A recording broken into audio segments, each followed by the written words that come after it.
శ్రీమతే నమః.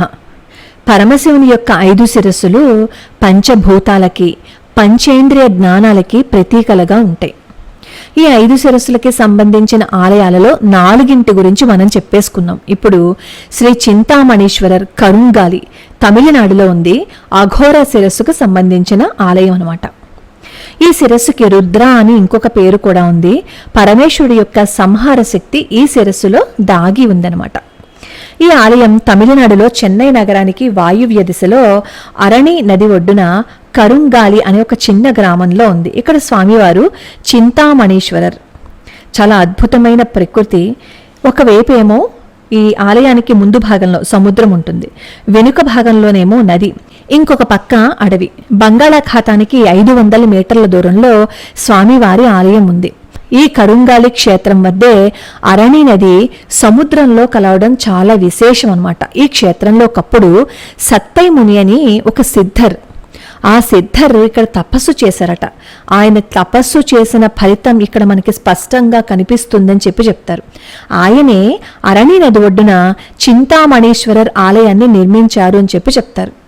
ఒక సిద్ధుడు అక్కడ స్వామివారి ఆలయాన్ని నిర్మించారు. దాదాపుగా 1300 సంవత్సరాల క్రితం ఈ ఆలయం నిర్మించారు అని చెప్తారు.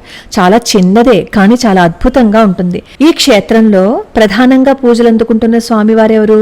చింతామణేశ్వరర్ గారు కదా. ఆయన తూర్పు దిక్కున ఉన్న సముద్రానికి అభిముఖంగా ఉంటారు. ప్రధాన శివాలయం లోపల భాగంలో ఒక ప్రత్యేక సన్నిధి ఉంటుంది. ఈ క్షేత్రంలో అమ్మవారైన శివకామవల్లి తూర్పు అభిముఖంగా ఉంటారు. ఈ అమ్మవారికి అభిముఖంగా సింహవాహనం కూడా ఉంటుంది. ప్రధాన ఆలయానికి ఈశాన్య దిశలోనేమో కాలభైరవ స్వామి వారికి ఒక ప్రత్యేక సన్నిధి ఉందన్నమాట.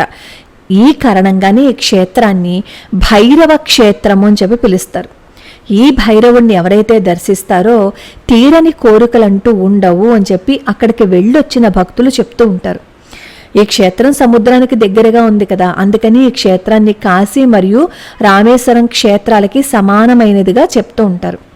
అమావాస్య పౌర్ణమి తిథులలో పితృదేవతలకి శ్రాద్ధ కర్మలు నిర్వహించినట్లయితే పితృదేవతలకి తప్పనిసరిగా ఆత్మశాంతి కలుగుతుందని చెప్తారు. ఈ క్షేత్రంలో గనక శ్రాద్ధ కర్మలు నిర్వహించినట్లయితే కాశీలోను లేదా రామేశ్వరంలోను పితృకర్మలు చేస్తే ఎటువంటి పుణ్యం వస్తుందో కరుంగాలి క్షేత్రంలో కూడా పితృకర్మలు చేస్తే అటువంటి ఫలితమే వస్తుందని పండితులు చెప్తున్నారు. సముద్రం ఒడ్డున ఈ కరుంగాలి గ్రామం ఉంది కదా, చాలా మంది ఎక్కువగా ఈ పరిసర ప్రాంతాలలో బెస్తవారు అంటే గంగపుత్రులు నివసిస్తూ ఉన్నారనమాట. స్వామివారు గంగపుత్రులకి కులదైవంగా చెప్తూ ఉంటారు. ఈ క్షేత్రంలో ఇంకొక విశేషం ఏంటంటే ఇక్కడ చింతామణేశ్వర స్వామి వారికి పొంగల్ నైవేద్యంగా పెడతారు. చైత్రమాసంలో వచ్చే పౌర్ణమి రోజు ఈ క్షేత్రంలో విశేషంగా ఉత్సవాలు జరుగుతాయి. అసలు ఎంత అద్భుతంగా జరుగుతాయి అంటే కన్నుల పండుగగా ఉంటుంది. పౌర్ణమి రాత్రులలో ఈ ఆలయం సమీపంలో సముద్రపు ఇసుకలో నిద్ర చేస్తే ఏ కోరికైనా తీరుతుందని భక్తులు విశ్వసిస్తారు. కానీ ఇప్పటి పరిస్థితుల్లో ఒంటరిగా వెళ్ళి అలాంటి ప్రయత్నాలు ఏం చేయకండి.